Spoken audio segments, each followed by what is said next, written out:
Ya, halo semua. Berjumpa lagi dengan saya Erwin Supandi di channel YouTube Winner Stocks Indonesia untuk market review perdagangan tanggal 13 Agustus 2021. Bagaimana kabar Bapak Ibu hari ini? Ada profit hari ini? Ya, saya berharap, saya berdoakan Bapak Ibu semua hari ini bisa dapat profit yang bagus. Ya, ada satu hal yang kita lihat yang cukup menggembirakan hari ini. Ayo, Bapak Ibu bisa tebak? Ya, Bukalapak hari ini tidak ARB. Itu good news. Itu suatu langkah bagus. Ya, Bapak Ibu kalau lihat kondisi yang ARB berhari-hari dan hari ini tidak ARB, itu udah bagus banget. Menurut saya itu udah oke. Yang mana saya melihat transaksinya juga luar biasa besar. Di level 3,1 triliun. Keren. Dan transaksi terbanyak saya lihat ada di level 965, sorry. 965, 975, 970, 980, ya itu saya lihat itu transaksinya cukup besar di situ. Yang mana saya berharap, saya doakan bahwa level itu adalah level harga psikologis.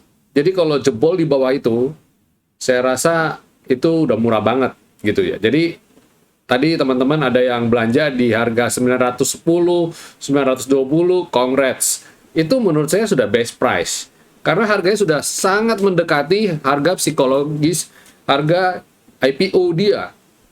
Dan topik, saya nggak bicara lebih banyak mengenai Bukalapak.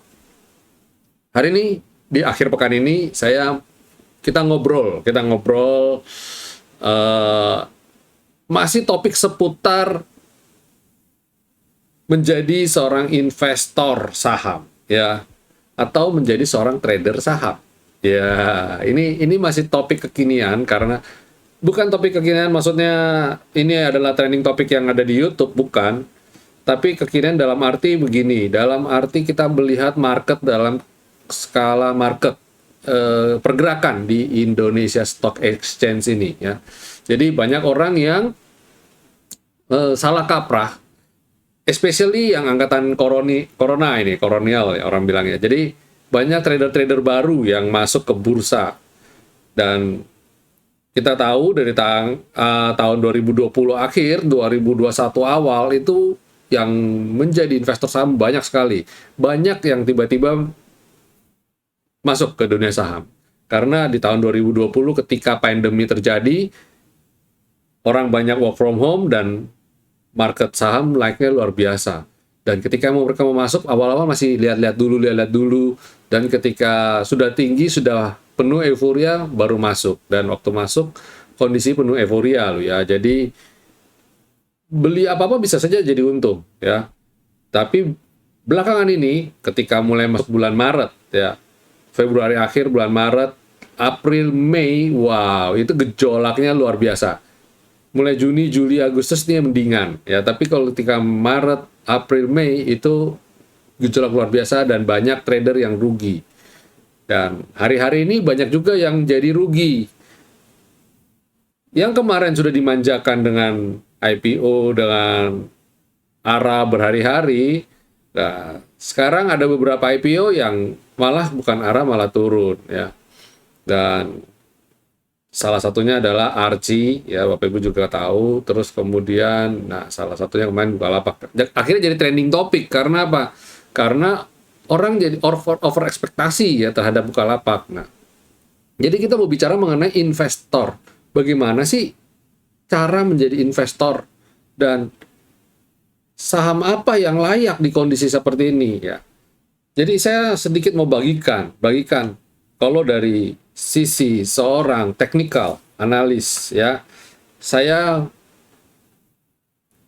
jarang sekali melihat sisi fundamental. Walaupun fundamental tetap kita lihat, kita perhatikan, tapi yang saya lihat lebih ke simple saja. Saya nggak hitung sampai jelimet ya. Yang saya hitung lebih ke contoh real. Kita lihat realnya di market gimana sih, di kehidupan sehari-hari kondisi kayak gimana sih. Itu yang saya lihat. Terus sisanya saya tinggal lihat chartnya saja. Jadi saya tidak ngitung fair value ya. Bapak Ibu mungkin yang dari sisi fundamental menghitung fair value. Saya agak mengabaikan fair value ini. Saya memperhitungkan fair value hanya kalau kondisi saham ini kayak kemarin murah-murahnya, downtrend, murah berat, saya hitung, saya lihat fair value, saya lihat oh ini masih memiliki upside, kecenderungan naik, sekian persen saya beli. Contoh ketika di bulan Maret tahun 2020, itu kan saham terjun bebas ketika COVID-19 pertama kali diumumkan dan BCA sampai di bawah 30.000 ya waktu itu ya, BRI juga sampai 2000-an, 2200, 2400 kalau nggak salah. Nah itu saya lihat fair value. Ini kira-kira nilainya berapa sih? Bottomingnya kira-kira berapa dan kita kecenderungan untuk naik gimana? Tapi sekali lagi itu bukan jadi acuan yang utama. Tetap acuan utama saya adalah teknikal. Nah bagi seorang teknikal ya, kita itu melihat saham ini layak invest atau tidak itu dari chart. Nah, banyak yang bertanya-tanya, emang bisa lihat chart untuk investor jadi atau untuk jadi seorang investor? Bisa emang? Saya bilang bisa saja, tergantung Bapak Ibu melihat chart itu di time frame apa. Kalau saya, kalau seorang investor mengaku diri sebagai seorang investor, ya kan tidak untuk jangka waktu 1 minggu, ya kan? Jangan bilang kita jadi seorang investor, saya ini investor, value investing. Tapi jangka waktu 1 bulan doang gitu ya. Begitu lewat dari 1 bulan udah bingung, ini mau dijual apa enggak ya, bawaannya pengennya jual mulu ya. Apalagi sudah profit 100%. Aduh, sudah profit 100% nih. Gimana nih? Jual nggak ya? Kalau turun gimana? Nah, itu nggak bisa. Itu bukan mindset investor value investing. Kalau investor value investing itu ya jelas pasti lihat value-nya, nilai value dari suatu saham, fundamentalnya, dan dia hold berlama. Nah, saya di sini tidak mau bahas value investing, karena nanti akan menimbulkan perdebatan. Toh di satu sisi sama-sama bagus dan bisa dikombinasikan. Saya lebih melihat dari sisi, saya akan mengupas dari sisi kacamata seorang technical analyst. Jadi melihat chart sebagai panduan untuk menjadi seorang investor. Sama saja, menjadi seorang investor yang baik adalah memiliki time frame yang cukup panjang. Kita di sini kalau kita bicara cukup panjang itu kita nggak bicara mengenai berapa minggu ya, kita nggak bicara mengenai berapa bulan. Nah, time frame kita mungkin bisa sekitar 1 tahun, 2 tahun, atau paling bagus 5 tahun. Oke. Nah, cuma permasalahannya adalah kalau di technical analis ya, kita melihat target. Nah, jadi kita kalau paham teknikal itu melihat target itu bukan berdasarkan hitungan-hitungan angka-angka laporan keuangan, bukan. Kita melihat target berdasarkan target dari chart sendiri. Bapak Ibu bisa pakai target macam-macam, cara menentukan target bisa macam-macam ya. Bapak Ibu bisa pakai Bollinger, Bapak Ibu bisa pakai, maksudnya kita pakai indikator loh ya. Atau Bapak Ibu bisa pakai Fibonacci ya, macam-macam. Nah, tapi trennya yang kita lihat atau time frame yang kita lihat harus cukup panjang. Kita nggak bisa lihat time frame-nya daily. Kita harus lihat time frame setidaknya di weekly. Bapak Ibu bisa pakai chart weekly, terus kemudian kalau lebih panjang lagi pakai chart monthly. Semakin lebar atau semakin jauh chart yang Bapak Ibu lihat, lihatnya dalam sudut pandang jauh, misalnya kayak weekly dan monthly, maka semakin sedikit noise yang akan Bapak Ibu dapatkan. Apa yang dimaksud dengan noise? Maksudnya Bapak Ibu tidak akan melihat ketemu candle tuh hari ini merah, besok hijau, hari ini merah, besok hijau, terus-terusan lihat. Itu noise, saya bilang. Karena kita lihatnya time frame-nya jauh, jangka panjang, 1 tahun gitu ya, atau 2 tahun, atau bahkan 5 tahun, kalau kita pakai weekly, berarti 1 minggu kita baru ketemu 1 candle. Artinya, saya bisa lihat candle itu hanya bisa lihat di Senin atau di akhir pekan sekalian. Di awal minggu atau di akhir pekan, di Senin atau di Jumat. Kita baru lihat candle. Kalau di tengah-tengah, percuma lihat candle karena dia masih bergerak. Dan Senin itu, yang kita lihat Senin itu bukan awal harinya. Kita lihat yang kemarin, perdagangan minggu kemarin. Karena hari Senin adalah candle awal minggu di candle yang baru. Jadi saya lihatnya cenderung lebih ke history. Jadi gini, kita tetap sama. Banyak orang kan bilang ya, kalau lihat fundamental, itu kita melihat indikator lagging, yang mana itu kinerja masa lampau. dan tidak bisa kita gunakan untuk masa yang akan datang, especially saat ini. Kenapa bisa bilang begitu? Karena saat ini kondisi sekarang sudah COVID, ada COVID. Kita nggak mungkin lihat laporan keuangan di tahun 2020 atau tahun 2019 atau 2018 dikomparasi untuk melihat kondisi ke depannya 2020, 2021 dan bahkan 2022. Kalau COVID masih terus begini bagaimana? Yang mana pertumbuhan ekonomi cenderung terhambat, penjualan cenderung menurun, dan daya beli masyarakat yang juga sangat menurun, jadi kita nggak bisa jadi patokan. Ekspor juga sama, mau ekspor, oke, ekspor. Lah dunia yang lain, negara yang lain, apakah tidak terhantam pandemi yang sama? Sama kan? Beberapa negara bahkan lebih jelek kondisi dibanding Indonesia. Indonesia, varian Delta kita hanya lockdown, nyaris saya bilang cuma hampir 1 bulan saja. Bahkan mungkin di bawah 1 bulan. Banyak negara lain yang masih survive. Kita kondisi sekarang ini COVID sudah turun, sangat-sangat menurun drastis, dan itu kabar bagus, kabar gembira dibandingkan negara lain. Jadi intinya adalah kita tidak bisa melihat laporan atau kinerja lampau untuk mengukur kinerja yang akan datang, especially new normal, di masa new normal. Itu sebabnya saya bagikan video ini, pendekatannya lebih ke teknikal. Karena apa? Dengan teknikal, kita bisa memprediksi setidaknya pergerakan beberapa candle ke depan. Dan kita melihat pola, kita juga bisa melihat pattern yang ada di candle, di chart ya.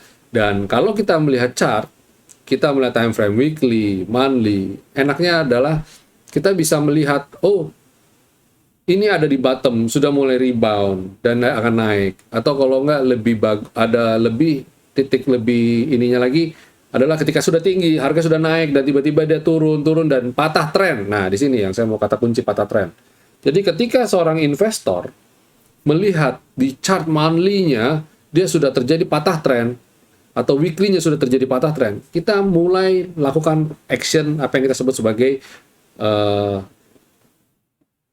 profit taking. Jual sebagian, ya. Kita jual sebagian dulu yang kita bisa jual.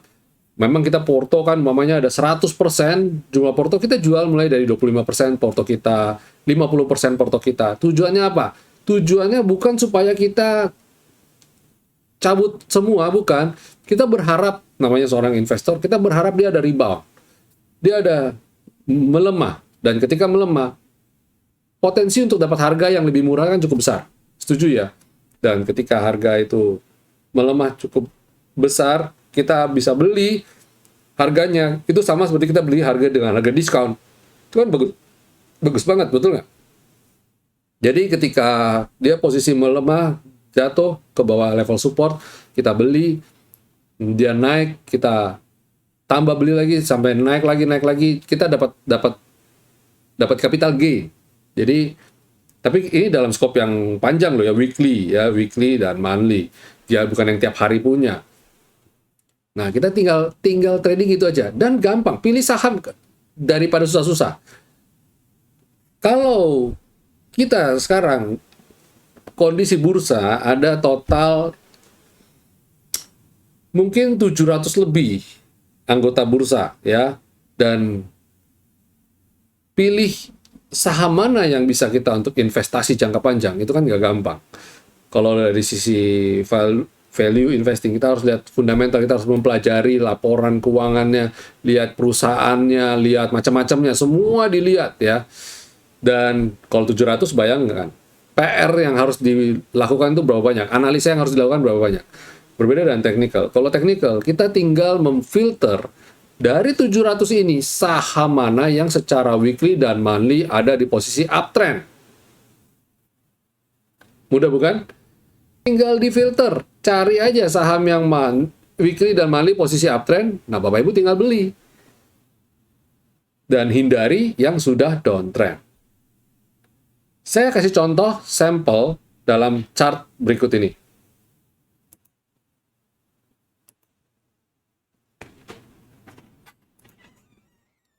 Oke, ini komposit. Sebentar, saya coba ke monthly aja. Monthly, lebih enak lihat monthly.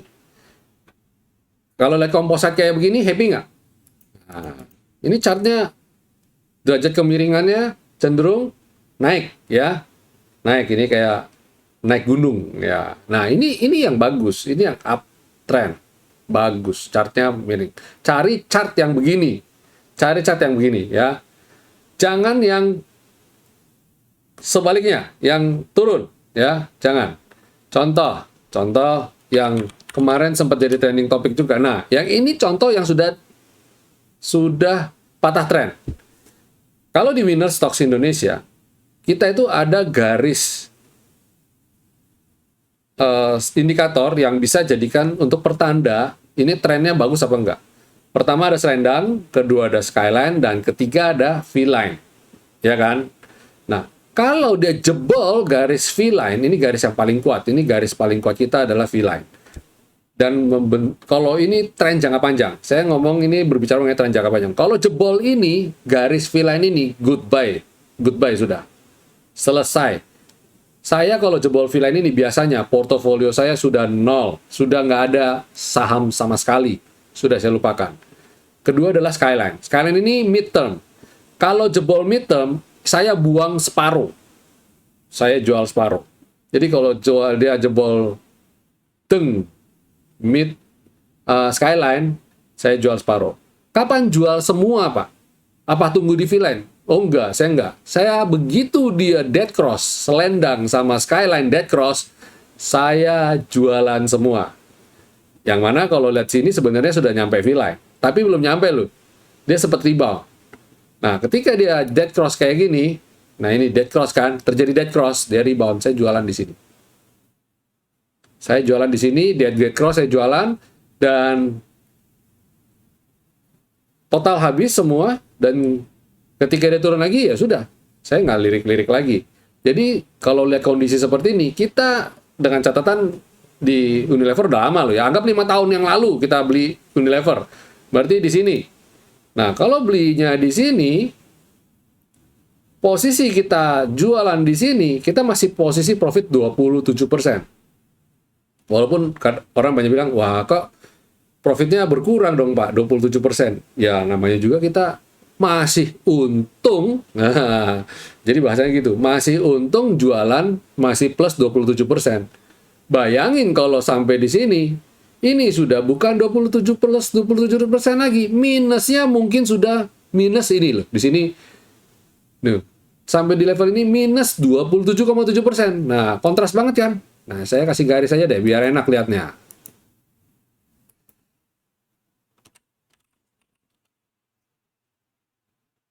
Sorry. 4670. Ini saya kasih warna merah. Oke, ya. Tadi kita jualan di mana? Di sini, ya, di candle ini. Di candle ini kita jualan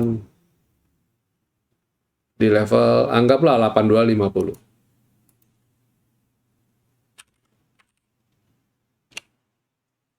Saya kasih tebal garisnya supaya jelas.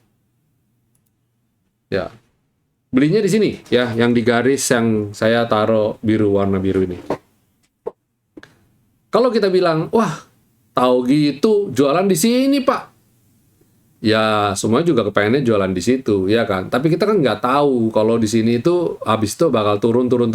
Pengen kita dia naik terus kayak ini, naik sampai di sini, dia naik lagi, sampai sini dia naik lagi, itu harapan kita. Tapi nama juga investasi, ya. Ini kebetulan bagus yang saya pakai adalah chart ini adalah punya data kuantitatif, yang mana kita bisa tahu kapan harus jual dan kapan harus taking profit dan kapan harus cut loss. Nah, di sini kan saya udah ada indikator tadi saya sudah bilang, jebol skyline, jebol dead cross, selendang terhadap skyline gitu kan. Nah, posisinya kayak kondisi seperti ini ya kan. Masih untung kita bisa jualan di 27,7%. Bagaimana kalau di sini posisi sini mau jual galau, simpen 5 tahun kok posisi masih minus, ya kan? Sedih kan? Nah, jadi masih untung, tetap masih untung, ya. Beda bandingkan dengan satu saham yang kita mau lihat, satu yang juga sempat jadi trending topik karena apa? Karena jadi trending topik karena gini. Karena dia mau stock split juga, ya. Jadi Unilever ini jadi kontroversi, katanya setelah stock split dia jadi ambyar, ya. Nah, ini juga akan stock split. Bank BCA. Nah, ini akan stock split. Anggaplah kita beli di tempat yang sama, ya. Di tanggal yang sama kita beli. Kita beli di tahun 2015. Oke, di tahun 2015. Dan saat ini kondisi lagi di sini. Bahkan dari sini target saya aja udah lebih, udah jauh. Mungkin 40%-nya sampai ke sini mungkin bisa sampai 90%. Anggap belinya di sini. Bayangkan, barang yang sama belinya tahunnya. Yang satu nyungsep, yang satu masih uptrend. Nah, yang ini contoh bagus adalah emiten yang bisa untuk long term. Ya, ini bukan pom-pom, saya nggak pom-pom dan saya juga nggak ini ya. Kita kasih bahas aja.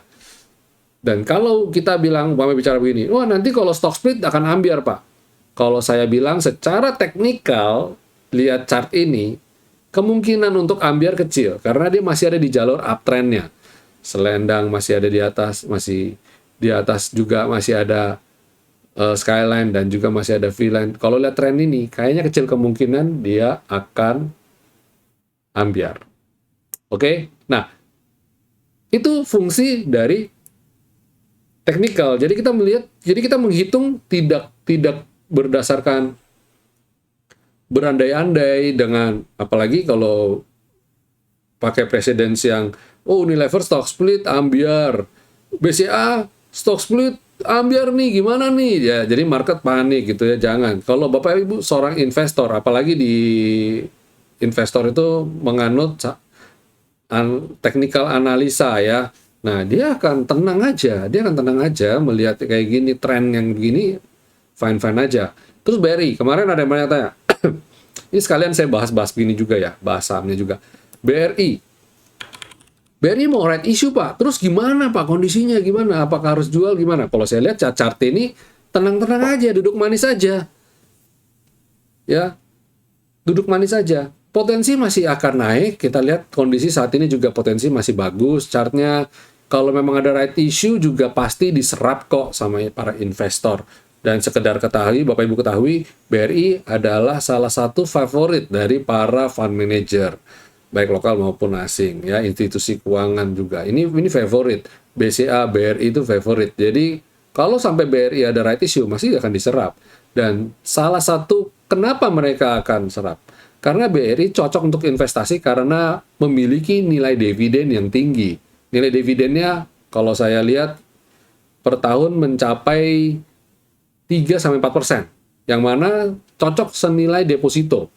Dan itu plus ditambah kalau Bapak Ibu beli di saham ini, ya beli di BRI, kalau dalam 1 tahun dia berpotensi naik 18-20%, berarti kan capital gain-nya udah naik, ya harga sahamnya maksud saya, harga sahamnya naik, dapat dividen lagi. Happy nggak? Harusnya happy. Dalam 1 tahun bisa dapat 20-30% dari BRI. Happy nggak? Ya harusnya happy. Jadi itu yang saya bilang. Selama trennya bagus, masih naik, ya hold saja. Nah, contoh lagi yang, saya kasih satu contoh yang mungkin, nah, yang salah satu yang juga break patah tren, yang nyungsep. Kalau beli di sini, ya, 5 tahun yang lalu, ya, beli di sini, kita kalau jualan, sempat jualan dead cross ketika di sini. Ya, ketika di sini. Setidaknya minus kita masih sekitar minus 10%-an. Kalau anggap kita jual habis di sini. Itu pun kita sempat jualan di sini. Jadi rasanya nggak sampai rugi-rugi amat. Separuh jualan dapat profit 33,9%. Ya. Satu lagi masih bisa dapat profit di 0. Jadi anggaplah di rata-rata cuma profit 15%. Bayangkan kalau nggak jualan. Kalau nggak jualan, malah minus 30-an%. Jadi investor yang kita nggak tahu baliknya kapan. 5 tahun nggak balik-balik. Gimana rasanya? Cukup sedih bukan? Ya. Ya, itu sekilas. Jadi bagaimana saya mau ngupas bagaimana menjadi seorang investor yang benar ya. Jadi kalau pakai technical itu tips and triknya. Jadi kita tinggal lihat chart time frame yang panjang. Ketika di time frame yang panjang itu dia terjadi patah tren, ya udah jualan aja dulu. Jadi kalau kita selama chartnya masih bagus, ya udah hold aja. Dan itu sebabnya saya kenapa tidak menganjurkan bagi teman-teman yang technical atau yang baru mau belajar dan paham technical, aliran technical untuk tidak beli saham IPO. Karena saham IPO cenderung lebih untuk spekulan. Kalau yang benar-benar mau invest, sebaiknya tunggu dia benar-benar dirilis ke publik. Habis itu kita baru mulai serap dari market. Ya, contoh yang bisa Bapak Ibu jadiin ini juga adalah ini yang trending topik nih, DMMX ya. Ini baru IPO kan? Baru IPO akhir 2020 dan sekarang naik. Lihat, naiknya kapan sih? Bapak Ibu coba lihat, ini monthly loh, ini monthly. Naiknya kapan? Dia sempat flat di harga 200-an lama loh. Sepanjang 2020 sampai 2021. Dari 2019, sorry. Dia IPO 31 Oktober 2019. Nah, kalau baru beli dari 2021 ketika dia naik di candle ini, profitnya berapa persen? Paham di sini maksud saya? Jadi ngapain uang kita mati di sini 1 tahun ya, 1 tahun lebih ya, 1 tahun 4 bulan, 3 bulan. Ngapain? Langsung aja masuk di sini dan dia dikerek naik. Menghemat waktu sekali bukan? Terus ada lagi satu yang juga lagi kekinian, MCAS. Nah ini dari 2018 lihat nih, flat dia. Flat, nggak kemana-mana. Coba kita belinya mulai dari 2001. Dari sinilah. Langsung bam bam bam bam bam bam bam bam. Naik. Happy nggak? Happy. Jadi ngapain beli saham IPO? Paham di sini maksud saya? Beli saham IPO kita bisa terpenjara loh, bisa posisi loh. Beli di sini, sempat turun ke sini loh. Galau nggak? Galau nggak? Kalau saya daripada pusing-pusing, ketika dia terbang, kita ikutin aja, following the trend aja.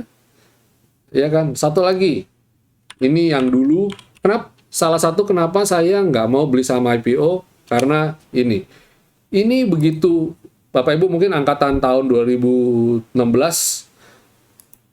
ngenal saham ini, karena ini dulu waktu tahun 2016, dia dipom-pom luar biasa banget, mirip-mirip kayak Bukalapak lah, pom-pomnya itu, wah, luar biasa. Ini anak perusahaannya Waskita, bakal profit gimana nyatanya gimana nyatanya teng dari IPO loh, ini dari IPO loh Bapak Ibu, dia turun dengan masif ya. Berapa tahun? 4 tahun Bapak Ibu posisi masih begini. Oke, paham ya perbedaannya ya. Jadi ngapain beli saham IPO? Kalau saya bilang, biarin aja dulu. Nggak usah FOMO. Bilang, wah Pak, kalau saya nggak beli saham IPO, nanti ketinggalan Pak, dia terbang gimana? Hei, dia baru terbang cuma paling berapa hari aja. Habis itu, belum tentu kinerjanya tetap bagus. Bisa aja dia flat dulu. Biarin aja, kita yang lain aja. Ya, trading itu harus dengan kepala dingin.